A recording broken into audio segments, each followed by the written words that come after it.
The nuclear submarine that started a naval revolution. The Nautilus was the first of many nuclear-powered attack submarines built by the U.S. Navy. In the late 1940s, then U.S. Navy Captain Hyman G. Rickover was dissatisfied with the state of undersea warfare. Submarines had a limited hybrid mix of diesel engines and battery electric propulsion back then. Rickover considered a nuclear power plant to be more desirable because it could power the submarine continuously for as long as it remained at sea. So can a nuclear-powered submarine really exist? Rickover oversaw a team of Atomic Energy Commission experts focused on the science and engineering of nuclear reactors. Congress got involved in 1951 and approved the plan for the first nuclear-powered submarine. The Nautilus keel was laid in 1952, and the nuclear submarine was launched in 1954. Nuclear power is getting started. On January 1, 1955, it embarked on its first patrol and famously got underway in nuclear power. The boat soon set records for speed and duration of staying submerged. On a trip to Puerto Rico, it traveled 1,381 miles in 89.9 hours. Later that year, it wowed the Navy during exercises, tested its torpedo tubes, and visited naval bases on the United States East Coast. It threw World War II undersea warfare tactics to the wind. The USS Nautilus was ahead of its time. Most submarines were still employing World War II tactics, such as waiting for enemy subs to surface before attacking them with planes or dropping depth charges when subs were submerged at shallow depths. The Nautilus simply ran silently and deep without needing to surface. At the time, planes and depth charges were ineffective. The Arctic is the next mission. By 1957, the U.S. Nautilus had traveled 60,000 nautical miles and had received a new nuclear fuel core. The USS Nautilus then set out on a mission that no diesel submarine could complete. It was finally time to face the Arctic. The trip from New London, Connecticut was 1,383 miles long. There was now a submarine that could travel beneath the ice. This capability was critical in demonstrating the Soviet Union that an American nuclear submarine could threaten Russian territory by transiting through the Arctic. In 1958, Nautilus demonstrated yet another feat by sailing submerged beneath the North Pole. For their efforts, the crew received a Presidential Unit citation. It was involved in the Cuban Missile Crisis. The USS Nautilus appeared to be capable of circumnavigating the globe and accomplishing anything it set out to do admirably. During the Cuban Missile Crisis, it even helped to quarantine Soviet shipping. It then embarked on a 2-month Mediterranean tour. However, in 1963, it required a 27-month maintenance period. Big Brother is nuclear-powered. Because the USS Nautilus logged its 200,000th and 300,000th miles in 1966, this refit was exactly what the doctor ordered. For the next 12 years, the Nautilus participated in various exercises and drills with the fleet's other nuclear submarines. It acted as a big brother and role model for those vessels. The most recent mission took them through the Panama Canal and onto the west coast of the United States. In 1980, the Nautilus was decommissioned. A modern nuclear navy would be difficult to imagine without the USS Nautilus. The submarine was truly revolutionary, with a long and colorful history.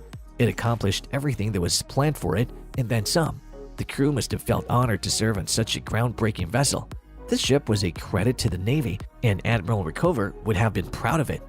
Continue to watch to learn more about the nuclear submarine and to receive new updates. Click the subscribe button and enable notifications. The first nuclear submarine's conceptual design began in March 1950 as Project SCB-64. The United States Congress authorized the construction of a nuclear-powered submarine for the United States Navy in July 1951, which Captain, later Admiral Hyman G. Rickover, USN, known as the father of the nuclear navy, planned and personally supervised. The U.S. Department of Navy announced on December 12, 1951, that the submarine would be named Nautilus, the fourth U.S. Navy vessel to be so named. The hull number of the boat was SSN 571. She benefited from the improvements to the American Gatto, Balao, and Tench-class submarines' greater underwater propulsion's power, or Guppy. On June 14, 1952, Harry S. Truman laid the keel at General Dynamics Electric Boat Division in Groton, Connecticut. Mamie Eisenhower sponsored her christening and launched into the Thames River on January 21, 1954. Nautilus was commissioned on September 30, 1954 by Commander Eugene P. Wilkinson, USN. The Submarine Thermal Reactor, or STR, later renamed the S2W reactor, was a pressurized water reactor built by Westinghouse Electric Corporation for the U.S. Navy. The Bettis Atomic Power Laboratory, operated by Westinghouse, created the basic reactor plant design used in Nautilus after being assigned to design a nuclear power plant for a submarine on December 31, 1947. Because nuclear power is a zero-emission process that consumes no air, it has a significant advantage in submarine propulsion. This design serves as the foundation for nearly all nuclear-powered submarines and surface combat ships in the United States, and it has been adapted for naval nuclear propulsion by other countries. The first actual prototype for Nautilus was built and tested in 1953 at the S-1W facility, which was part of the National Reactor Testing Station in Idaho. The Walt Disney Company designed the Nautilus ship batch. In her wardrobe currently displays a set of zirconium tableware, as the nuclear fuel cladding was partly made of zirconium. Nuclear power is being developed. Nautilus remained dockside after her commissioning for additional construction and testing.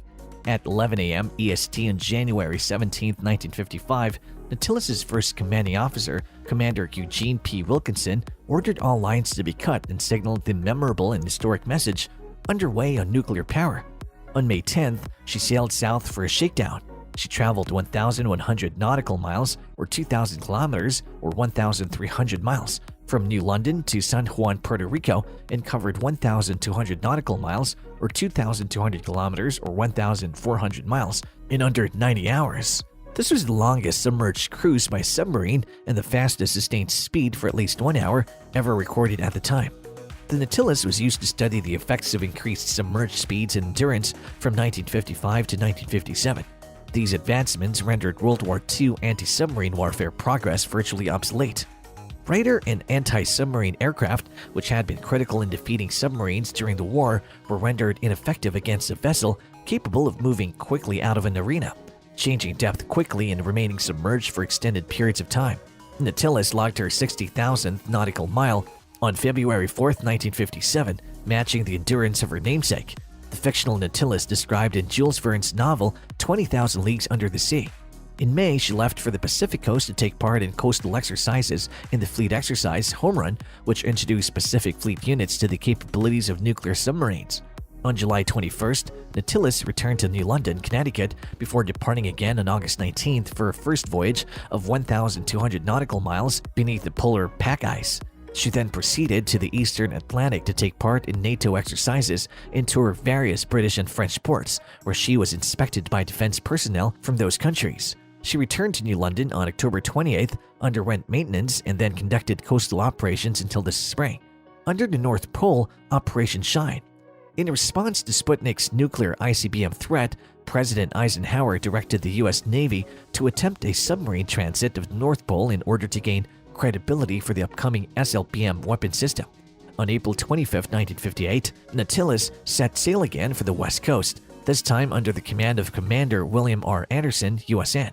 She made stops in San Diego, San Francisco, and Seattle before embarking on her historic polar transit, Operation Sunshine, on June 9th. She entered the Chukchi Sea on June 19th, but was turned back by deep drift ice in those shallow waters. She arrived at Pearl Harbor on June 28th to await better ice conditions. Her wait was over by the 23rd of July, and she set sail northward. She went down in the Morrow Sea Valley on August 1st and again on August 3rd at 23:15 hours. She was the first watercraft to reach the geographic North Pole at 8 a.m. EDT. The technology of the North American Aviation N6A1 inertial navigation system, a naval modification of the N6A used in the Navajo cruise missile, which had been installed on Nautilus and Skate after initial sea trials on USS Compass Island in 1957, enabled the ability to navigate at extreme latitudes without surfacing. She continued from the North Pole and surfaced northeast of Greenland after 96 hours and 1,590 nautical miles under the ice, having completed the first successful submerged voyage around the North Pole.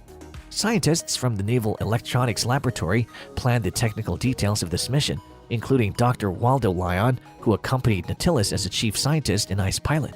That's all we have for now. Thank you for taking the time to look at this, and let us know what you think about it. Tell us in the comments and check the video on screen if you want to know more about Russia's Pacific Fleet receiving a new nuclear submarine. Please like, share, and subscribe to our channel if you enjoyed this video. We'll see you in our next video.